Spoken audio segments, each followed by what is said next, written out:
Сәлеметсіздер ме, құрметті көрермендер, Қазақ 24 каналымызға қош келдіңіздер.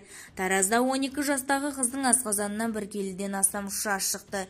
Егерде видеоролик турсында толығырақ мәліметке ие болғыңыз келсе, видеоролик төмендегі подписаться және де бір ғана лайк түймесін баса кетуді ұмытпаңыздар. Лайк түймесін басқан қолдарыңыз дерт көрмесін. Ал ендеше бастадым. Таразда 12 жастағы қыздың асқазанынан 1 келіден астам шаш шықты. Бұл өте сирек кездесетін трихобиоздар диагнозы. Жеткіншектің асқазанында шаш жиналып қалған. Қыздың анасының айтуынша, соңғы 6 ай бойы қыз іші ауыратынын айтып жиі шағымданған. Науқастың асқа тәбеті нашарлап арықтай бастаған. Ол гастроэнтерологқа қарап ем алған. Жамбыл облыстық көпсалалар балалар ауруханасына кешенді тексеруден өткенде баланың асқазанында бөтен зат бары анықталған.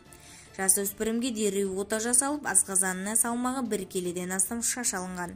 Бізді тамашалауды жалғастырыңыздар және де сау саламатта болыңыздар.